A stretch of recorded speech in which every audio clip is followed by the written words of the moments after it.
Thank you very much. It's great to be here. Thanks for the opportunity to speak. Just maybe I'll wait a half a minute. People come in, distracting you.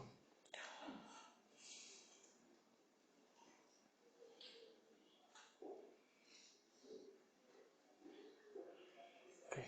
So thanks again for the opportunity to speak. I gave a very similar talk 3 times over the last couple of weeks, so I apologize if somebody already heard this story. There will be only very small additions to what I said, perhaps in some other occasion over the last couple of weeks. This is based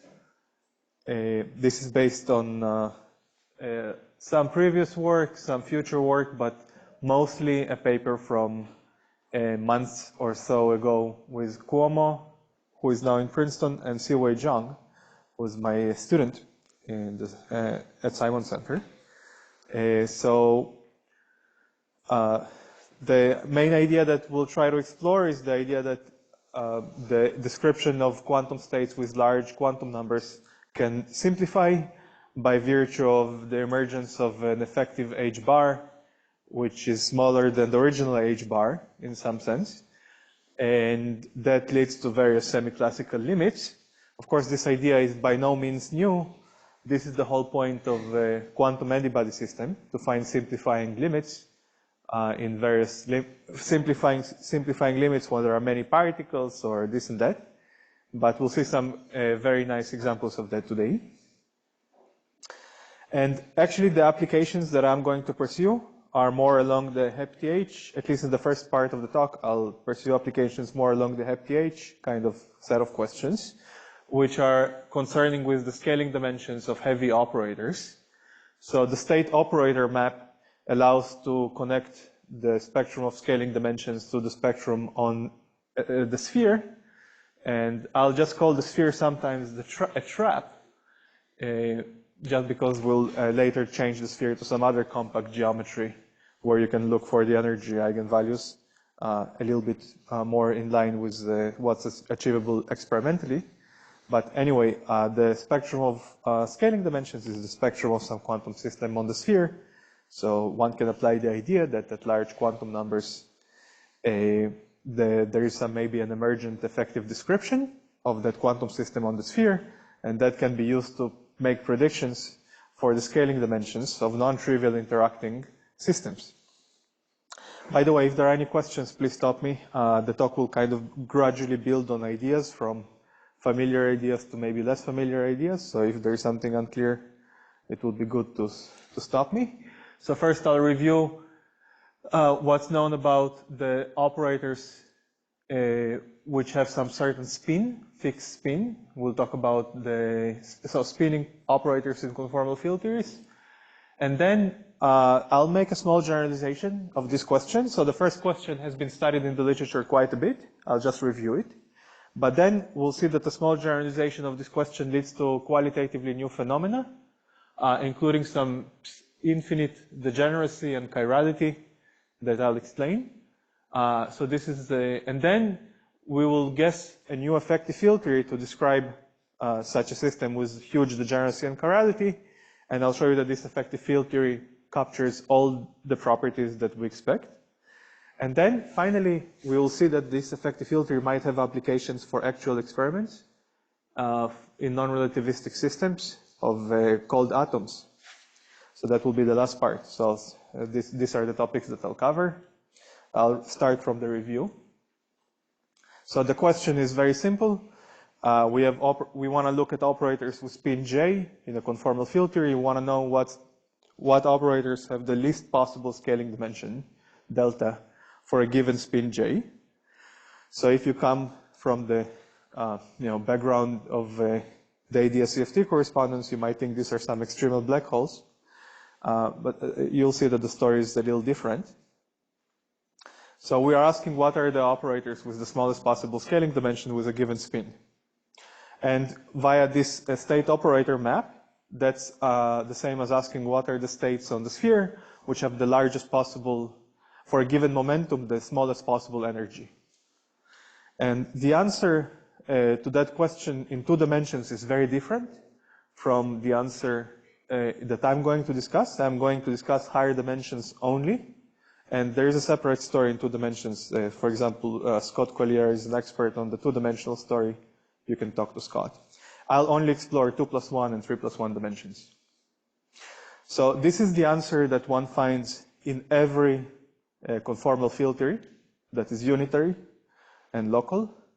And the answer is that the operators that minimize the scaling dimension are like 2 particle states.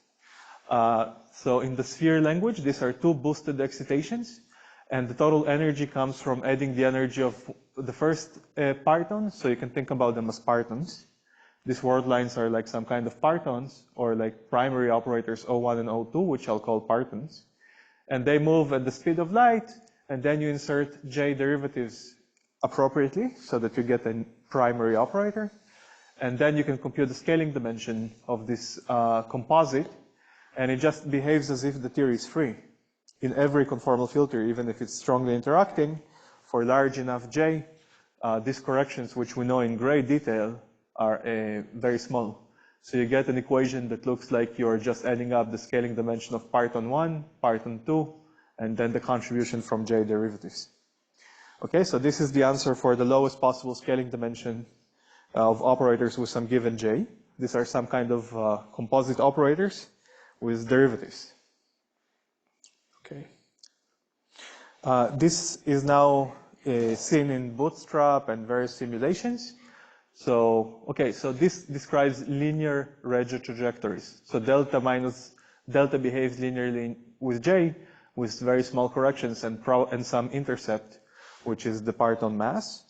This is seen clearly in experiments, clearly in simulations, where you can see a plot where the spin is here, delta is here. This is in some Wilson-Fisher fixed point, and you clearly see linear trajectories. So I didn't say where these various trajectories arise. This formula is just the leading trajectory, but you can add derivatives such as like the Laplacian. So you should think about all these derivatives as having a plus subscript. So they're acting in some direction plus, or it's like a symmetric representation of the spin. And you can add various derivatives that don't change the highest weight. And those will be daughter trajectories. So here you can see all these daughter trajectories, which also have a slope of exactly 1. And this is a perhaps more impressive example from the actual 3D Ising model, where, well, J is now on the left-hand side, and delta minus J should go to a constant. And you see that it approaches very beautifully a constant. This is from some numerical work of David Simon Duffin. So this idea that at large spin you have linear Regge trajectories in every conformal field theory is true, and we understand what these operators are. By the way, this asymptote of 1.04 is nothing but just the sum of the two scaling dimensions of the partons, and those happen to be just the order parameters of the Ising model, each having scaling dimension 0.518. So they add up to 1.04. So what is the picture in the trap? So delta going linearly with J is just a relativistic dispersion relation. So these are just ordinary boosted excitations which move at the speed of light in this trap, and the theory becomes kind of free. So it's in some sense you can say as a slogan that there is asymptotic freedom at small angles, because even if the original theory is strongly interacting, when you go to the large spin sector, the theory becomes free, and these boosted particles barely interact. The interactions are very, very small. So it's some sort of asymptotic freedom at small angles, you could say. Now let me make a comment about the connection to ADS-CFT. In the ADS-CFT language, these kind of operators are some double trace operators. So they describe two particles rotating around the center of ADS antipodally to each other. And these particles experience some very small interactions. These very small interactions are due to the electromagnetic, gravitational, and other interactions that might exist in the bulk. And this picture is correct even when we're not discussing large and strongly coupled gauge theories, this picture is correct even for the Ising model, as I've shown you, or the O2 model. And it's interesting that this is like a regime of the ADS-CFT correspondence, which is actually correct regardless of large n. So it's correct at any alpha prime, at any edgy string. If you go to very large angular momentum, the particles are separated in ADS so much that you don't need to require a sub-horizon locality or that the string coupling is small. Also, this should be the eventual endpoints of extremal black holes. Extremal black holes don't really exist. So these are the correct ground states. When you crank up the angular momentum, those are the correct ground states in some sense. There is always some superradiant instability, and all the extremal black holes break up into particles that rotate around the center of ADS. Okay, so this finishes the review of what happens at large spin. And before I get to the novelties, are there any questions? Okay, so now we'll consider theories that also have a U1 symmetry. That seems like a silly modification, but you'll see that it leads to a very rich story. We'll just assume that there is a U1 symmetry, and we will consider what are the scaling dimensions of operators with some spin and some charge. And then we encountered some novelties, including ground state degeneracy, small fluctuations, and chirality, and all these kind of things. So that's the main topic of what I wanted to explain. So why is there some novelty at all? So when you fix the charge, the operators that you want to write down, which would minimize the scaling dimension, are again this kind of composite operators. So here I have in mind the O2 model, just for concreteness, but it applies for any theory with a U1 symmetry. So you just write a composite operator with Q copies of the elementary operator phi, and then you insert derivatives in between, so that the operator has large spin and some fixed charge Q. Now the charge doesn't have to be large, it could be 5, 6, 3, doesn't matter. So here you encounter already some kind of interesting degeneracy, because there are many ways of spreading these derivatives among the constituents. So you can divide these J derivatives into Q boxes, essentially, and that leads to some degeneracy. So any way of dividing up the angular momentum leads to a degenerate operator, at least at leading order, in the large spin expansion. Indeed, the scaling dimension just depends on the number of constituents times their scaling dimension plus J, which is the overall angular momentum. And there are very small corrections coming from these gravitational or electromagnetic interactions that decay. So to leading order, all these operators are degenerate. And what do they describe? Rather than two antipodally boosted particles, now the angular separation is just 1 over Q. So we have particles with angular separation 1 over Q, and they're just moving at the speed of light. Okay, so that's the picture. Other operators where we have Q minus 1 boxes, and we use maybe phi squared, are actually suppressed, because the scaling dimension of phi squared is bigger than twice the scaling dimension of phi. So these kind of operators have a finite gap above those pseudo-ground states. Okay, so we encounter some pseudo-infinite degeneracy. You can just estimate it like that. And there is also a clear notion of chirality. And for that reason, I emphasize these derivatives are plus, because you want to have overall spin J. If you add derivatives like D minus, D plus, that would increase the dimension, but not increase the spin. So adding D minus kind of puts you on a daughter trajectory. So it's an excited state. It's not degenerate. But if you just move around D pluses, then you're within this ground state. So the ground state clearly has a notion of chirality, because D plus is like energy. It doesn't cost any energy to move around D pluses, but adding D minuses would cost you energy. So we see that the ground state is infinitely degenerate in the large J limit, and it has a notion of chirality. And so the clear question here is what is the actual ground state for some small q, let's say q equals 4. And then we'll discuss large q.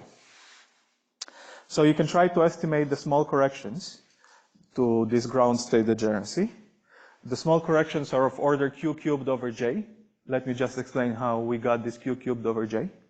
That gives you an estimate of when this whole thing is going to break down, this large spin expansion. So because the angular separation between the particles is now 1 over q, the gravitational / electromagnetic interactions between these partons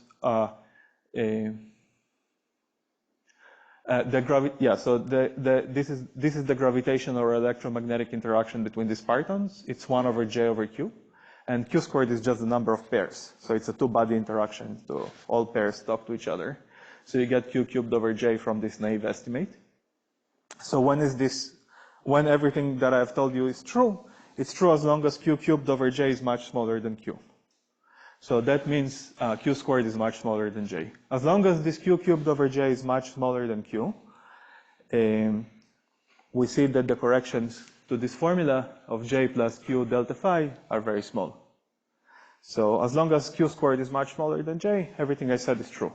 And the larger j is, or the smaller q squared over j is, the more close you are to this picture with infinite degeneracy and chirality. Okay, so that is very clear. And now you can ask, what are these corrections? These two-body electromagnetic and gravitational interactions. Are they attractive? Are they repulsive? How do they affect this ground state? So there is a small computation you can do. This computation is in the O2 model. The result might be different in other models, but it won't matter very much. So you can just compare the gravitational and electromagnetic interactions. I'm using the ADS-CFT language, but it's just an exact computation in the O2 model. And well, we computed, and the attraction is 0.308, and the repulsion is 0.304. The repulsion is electromagnetic, the attraction is gravitational. The gravity wins by a tiny bit, and in fact, these partons attract. So you find that in this model, the scaling dimension of these operators is slightly lower than in the free theory. In the free theory, this answer would be exact. There would be no corrections. Here, in this interacting model, the answer is slightly smaller than in the free theory because the gravitational attraction wins. So at least for this kind of, we can call them planets, gravity is not the weakest force. It actually wins over the electromagnetic interactions. So it's somehow against the gravity as the weakest force slogan, but it's a different regime. We're talking about large spin. Okay, so we have slightly attractive interactions between these partons, and it makes it very difficult to guess the ground state. Because if they're slightly attracting, what are they going to fall into each other? Maybe that's not very energetically savory. So there was a paper, I think 2 weeks ago, with a suggestion of what happens at some small values of q, let's say q equals 4 or 5. So they said that maybe what happens is that two particles fall into each other, they make little molecules, and then the molecules spin at the speed of light. There are now less, so the number of clumps is now reduced, but now they experience effective repulsion. So if the answer was not attraction but repulsion, it would be easy to guess the ground state. It is just symmetrically distributed partons. But because it's attractive, it's very difficult. And they made a suggestion that that's what happens. So you get these molecules, each with spin 2, and they spin around the equator of ADS with the speed of light, and that gives the ground state. And now these molecules are repulsive. And that's a good starting point for the most important question that I wanted to tell you about, which is what happens when you crank up Q. So this picture is good for Q equals 4, 5, 10. But when you start cranking up Q to the point that Q squared becomes of order J, you cannot use description with the partons anymore because they overlap. Their wave functions overlap with their separation, and they might condense. So you need a new classical description. So the main point is to understand what happens when Q squared becomes of order J. So the main point, so what I'm going to show you is that we found a classical solution of a nonlinear equation, which reproduces everything that we've seen so far. It has the infinite degeneracy, it has chirality, and it has corrections of order Q cubed over J, and it seems to just exactly fit the bill for what we need, and it gives a clear conjecture for this regime of Q squared of order J. And it also seems to have applications for cold atom physics. So that's the next topic. Are there any questions so far? Yes. Is there any intuition for why initially they appeared and then they So I don't have a very clear explanation. I would just say that if you have particles with mutual attractions, and you ask what happens when we increase their density, the answer in the many body language is that there is an explosion that's called a Bose-nova, like the Argentinian dance, but not bossa, it's Bose. Bose-nova, it's like an explosion of bosons. And if they repel and we increase their density, they form a very nice superfluid. You get a superfluid phase. Here there's some rotation, so the story will be a little different, but repulsion is kind of what you need. If you don't, you have to find an intermediate description with repulsion, otherwise the whole thing would probably collapse. So you just go backwards, but there isn't No, there is a computation behind this suggestion. They tried various ansatze for what kind of molecules could form, and then what would be the effective interaction between these molecules. It's a very complicated computation. It's a variant of this kind of thing. And they found that it's like a beauty contest, and that's the best configuration that they found.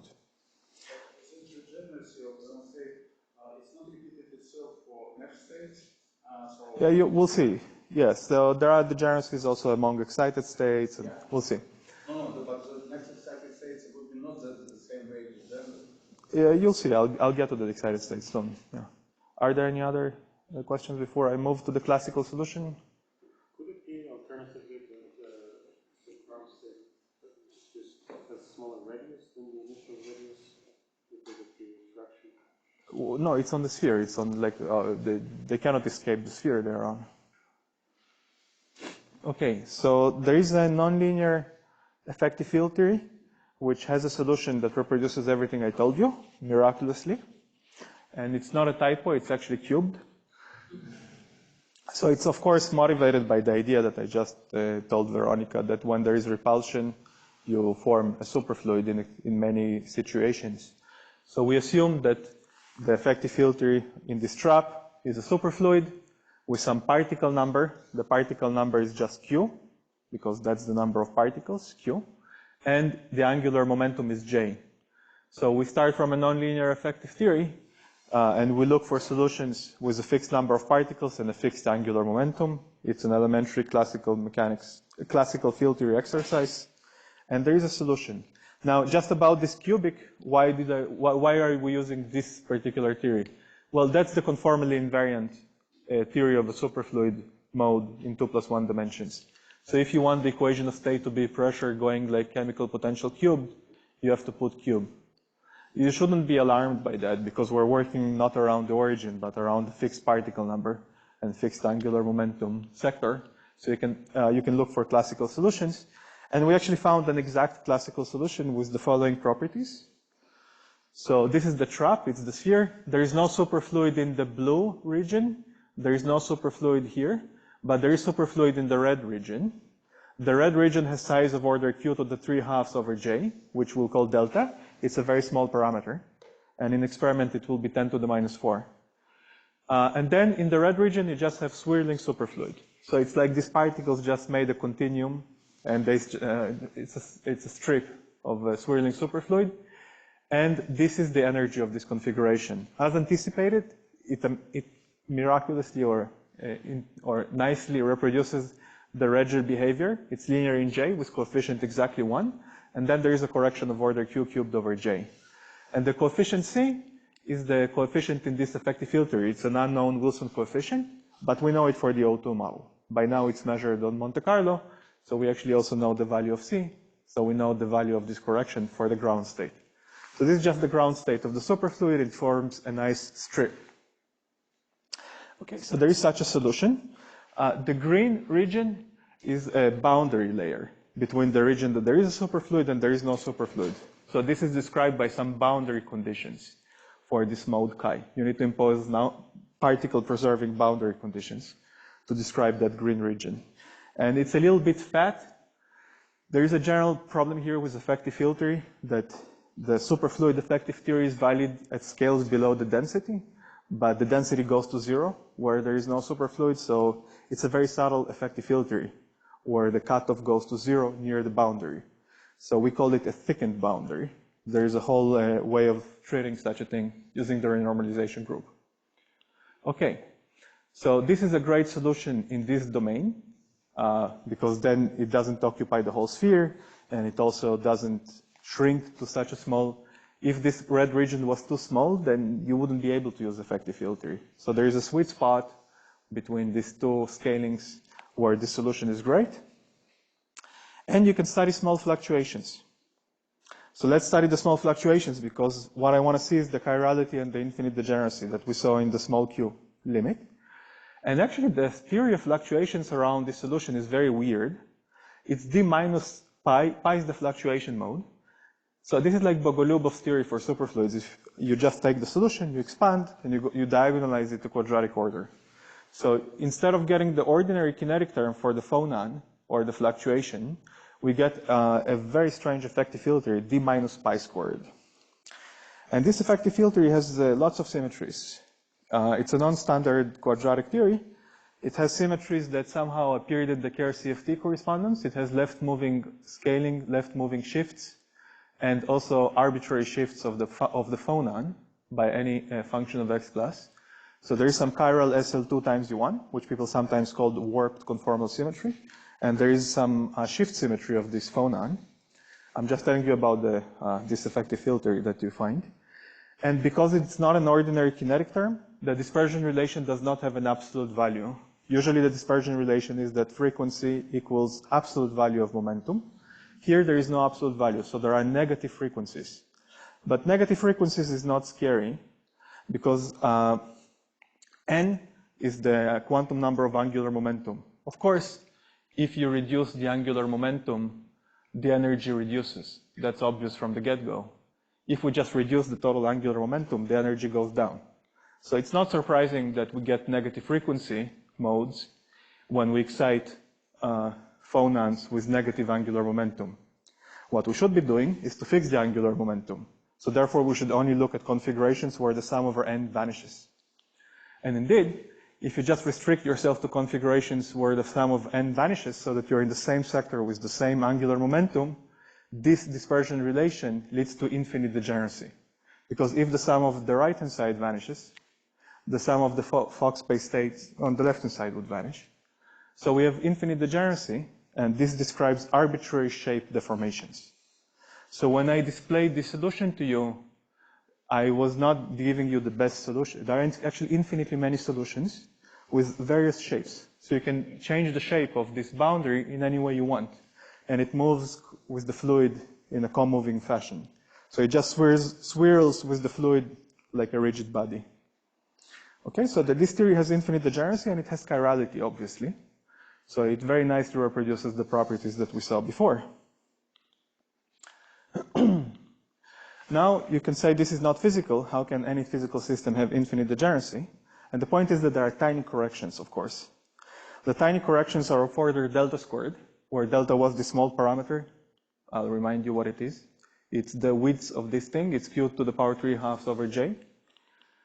So there are corrections which in experiment are like 10 to the minus 4 to 10 to the minus 8, which look like the ordinary kinetic term.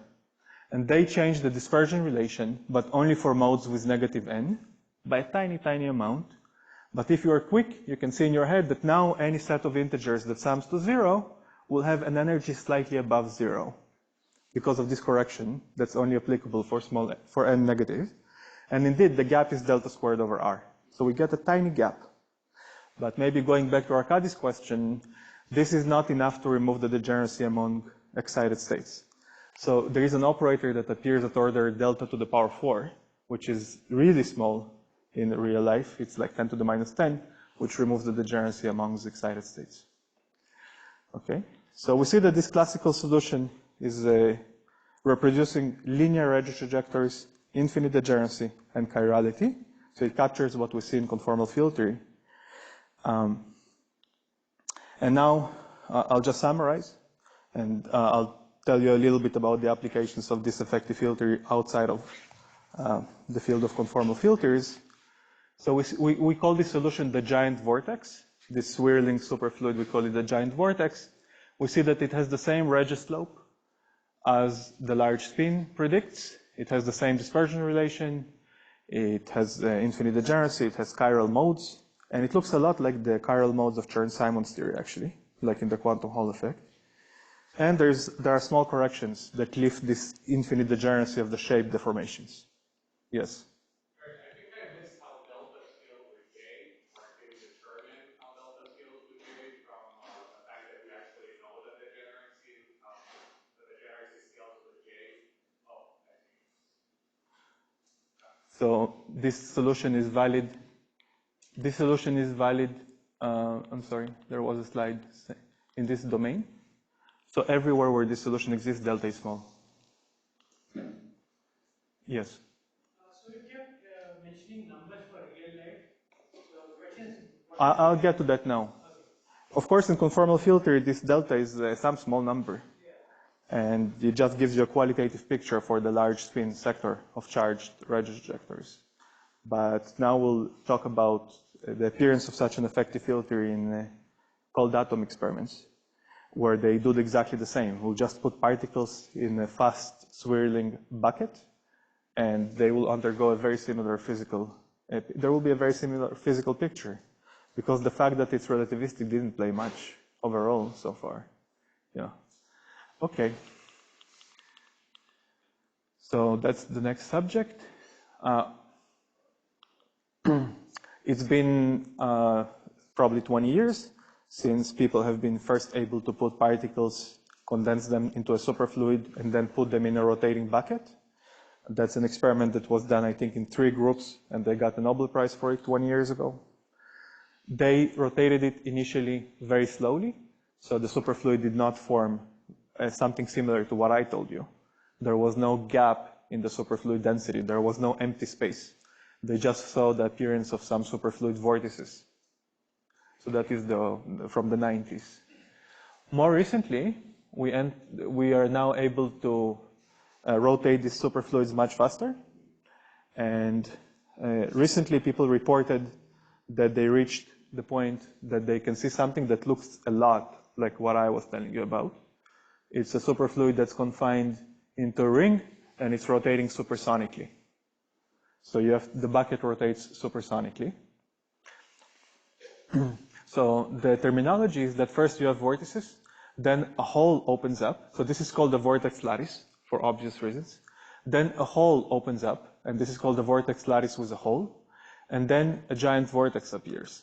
So that's why I call this solution that we found the giant vortex. Yes? Other pictures, that was a Fermi simulation. This is simulation of the Gross-Pitayevsky model. I'll show you experiments soon. Okay, so they've been people are now able to reach this domain where there is a supersonically spinning superfluid, and it looks a lot like what I told you. So, and it actually, and most recently also in experiment, they've achieved this regime, it seems, and amazingly, they just measured the quadruple deformation of the shape. So I told you about arbitrary shape deformations. They're all degenerate. So so far, there is one experiment where they did some perturbation and made the circle into a quadruple, an ellipse. And this ellipse was rotating with some frequency. And that's the plot of the frequency. So you see that it's almost 0. I don't know why there is a small deviation from 0, but it's very, very close to 0. So it's like the quadruple wave is basically stationary, exactly like in our effective field theory. So I can't say yet that this is a confirmation, but, well, for one thing, it doesn't seem to be exactly 0, but it's very close qualitatively. It seems like it's a shape deformation that is essentially infinitely long-lived, completely degenerate with the vacuum and doesn't decay. And that's why it has 0 frequency. No, this is not on the sphere. We cannot.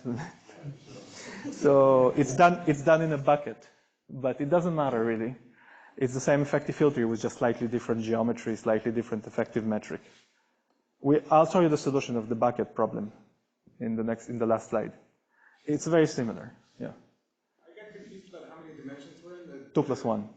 The effective theory fluctuations was 2-dimensional, wasn't it? Okay, I skipped a small point. Now Tom asked about it.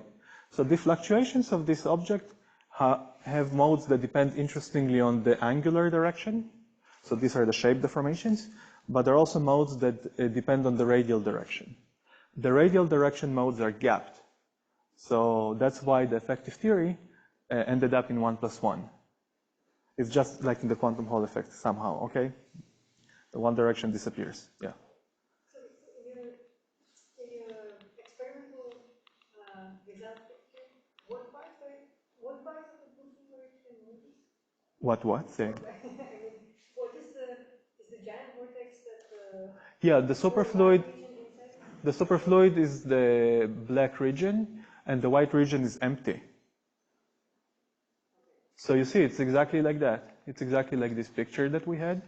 There was a superfluid confined to some ring, and there was empty outside. And why is the empty part still textured by blocks? Oh, I didn't see that.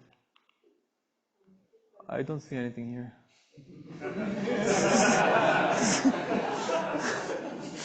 Maybe it's some stray atoms. I don't know.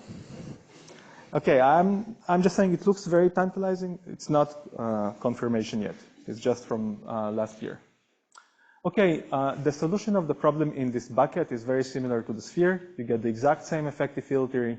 I just outlined here the mathematics that goes into that. You do get some very funny hypergeometric functions in the solution.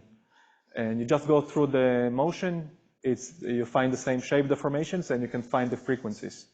So now, because it's in a bucket, the outer shape doesn't fluctuate because it's just a fixed bucket, but the inner shape has an arbitrary fluctuation. And you can find the dispersion relation. You have to focus on the second line. The first line is what I told Tom. These are the radial modes. They're very heavy, and you can ignore them. But the modes that depend on the angle don't have an absolute value in the first term, and that's the key. And then there is a tiny correction, which in the experiment is of order 10 to the minus 4, which lifts this infinite degeneracy. Okay, so that's the... how much more time have I got?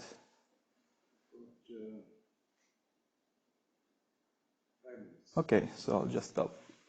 So there are many open problems. In the AMO community, they don't understand yet these phases that a hole opens up and then you get this giant vortex, and they don't know if it's first order or second order. It's a very well-defined question in mathematical physics. It will be nice to work on. For the gravitational, so we're talking about some kind of, it would be nice to see what happens in, models with an actual ADS-CFT dual of starting from these Q partons. How do they collapse to a boson star? I don't think there is a very clear picture of what is the dual of what I said in ADS-CFT. Also, the 3 plus 1 dimensional extension is not so obvious because there are two angular momenta.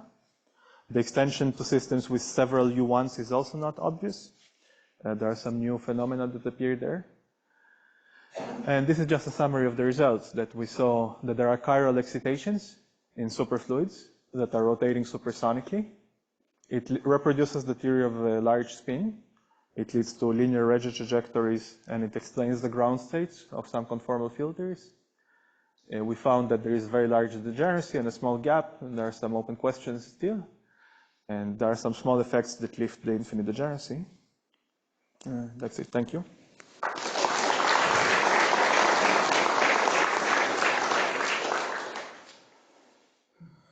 Questions?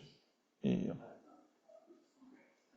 No, I'm just trying to get one to the sense, because if it would be kind of each state in the general state would have excitation, right? Then that's why I asked you about excitation, right? That it would be kind of, say, could be, I don't know, n atmosphere parameter or whatever. Could it be kind of independent system, right? No, it's not independent systems. No, because it's just a shape deformation. If you just take a perfectly circular spinning superfluid and you make a small perturbation, it will just move to a different ground state. So they're connected there. Yes, so. I'm trying to find an analogy with this energy. In energy, you mentioned, remember, D minus would give you, yes. kind of change, but not D plus, right? Yes. I can we collect any analog of this, because dotted objectives is well known, right? But, Yeah. But this is something, this generally reflects in a different way, right? I think it's charged. The key is that these are charged Regge trajectories. I see. That's what, yeah, I think the charge makes this whole picture possible. Thank you. So, yeah. So you mentioned a couple of times that this is very similar to the boundary modes of Chern-Simons theory. Is that a precise statement? Do you, in some sense, develop an effective Chern-Simons term on the? I don't think so. I would say that I don't know for sure, but this effective theory is basically identical to the, I think it would be a stretch to say that there is a quantum Hall state on the superfluid. It's certain. I don't think there is. So, I would say similar, but I wouldn't go beyond that.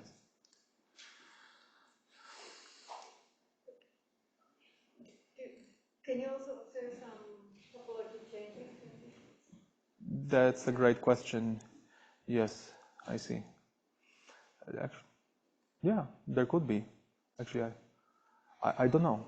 We only looked at small fluctuations because we started from this nonlinear effective theory, and we found a solution, and then we looked at small fluctuations. So I can't answer your question, but you might be right. There might be solutions which have a gap.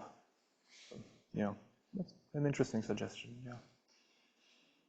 Thank you for the beautiful talk. Thank you. I just want to say that KDS-CRT interpretation for this, I think, is already there in the application. You think so? I think so. I mean, when you discuss the endpoint of the super-inducing stability, that's exactly what you say. Even the words you said are similar to what's already in the paper. The formation of little black moons that propagate all the way out to the boundary, the sensitivity to high frequency, which explains why these zero modes exist with several shapes. So I think this is all there. I'll be very, very happy to see where. I couldn't even find the metric of a boson star in the literature of a relativistic, with the correct dispersion relation. But I'll be very happy to learn if there is already some ADS-CFT picture that looks similar. I would be thrilled. Yes, just maybe tell me the reference. We actually looked for a while and couldn't find. I guess these configurations might arise in the situation, for example, let's say you take an ABJN-like theory, so 2+1, you consider charge, angular momentum, you could even consider the BPS sector. Mm-hmm. So this could be like the large charge limit, large spin limit of the BPS black hole. I wonder if that gives you a test case for this theory, or whether it's in a different universality class. So you're asking if for the BPS sector of black holes has a similar effective theory? Yes. Well, I guess. Well, I can't directly to the black hole, but you could analyze this in that theory, and it could be describing perhaps I see. rotating black holes. And we can even further consider this. I see. That's I didn't even Luca told me that there is chaos in the side. I thought maybe there is no chance that something so simple would apply, but okay. That's exactly the systems that I was talking about. Oh, you're talking about black holes. You're talking about black holes, not boson stars. Yeah, well, you have both. You have GMs, which are solutions with Yes. one field in the field, which is exactly the type we're talking about. As before rotates along the equator, you can put little black holes on top of these GMs that serve the GMs. Yeah, it's very interesting. I'll be very happy to learn and understand Juan's question. We did notice, and even wrote it in the paper, that this formula looks like the formula of the entropy of some extremal BPS black holes, but we didn't push this analogy further. So I just don't know. I'll have to look into it. So when you were talking about large charge, you were talking about large charge effective theories that are superfluids. But I guess for free fermion in 3D, you would have a different large charge effective theory. So does the whole story change, say, if you were to apply it to free fermion? Yeah, so Shai is pointing out that this effective field theory, that this is the answer when you crank up Q in the large spin sector. This is a guess. It's not something we've proven. We just assume that particles with small repulsion will condense. Now, there are some examples, like free fermions, where there is no repulsion, and they don't condense. The effective theory is just a Fermi surface. So then this whole thing would not be true. But I believe that any theory other than the free fermion theory obeys that. Well, it's because also I think turn-time is matter theory in some cases has some similarities to free fermions. If you go to strictly large J and large Q, then even those, I think, are in this universality class. You're saying when this angular momentum is not of order K or of order N, some intermediate regime. Well, at least the large charge expansion for turn-time is matter theory can be analogous to the free fermion in the sense that you don't have this Q to the zero term. But I think it's an order of limit if you take large N first or large Q. Perhaps. Yeah. I think so, yeah. Okay. Yeah, I believe that this is the correct effective field theory in every model, other than where there is just no interactions whatsoever. Yes. But of course, it's not proven. It's a guess of an effective theory.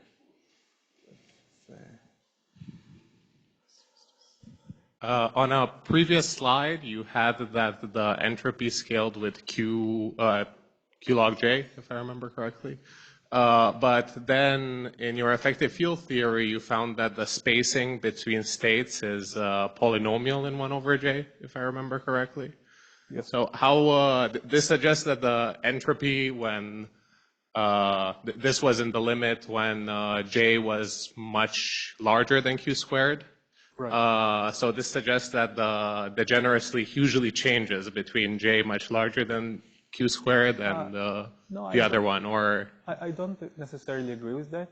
You see, when you quantize this theory of fluctuations, you get this dispersion relation, which has infinite degeneracy, nominally. Yes, but then you lifted it, right? Then you lift it by some small operator in the effective theory. But there's another thing, which is that you cannot trust the dispersion relation of modes of this theory to arbitrarily large little n, because this is just the theory of quadratic fluctuations. So there is a natural cutoff on n, which has to do with the density. So when you try to evaluate the entropy, you have to take that into account. I think that's the most important effect. Beyond the splitting, the most important effect is how many of those modes are you actually allowed to trust in the effective theory. I see. And do you get a match with Q log J? Yes. Okay. Yes. Not with the we didn't check the prefactor, but we do get that it goes like log J. I can't tell you for sure now that it's Q log J. Maybe it's another function of Q over J times Q log J, but we did see a log J appearing from the effective field theory. Okay, I think we are out of time, so let's thank Zohar.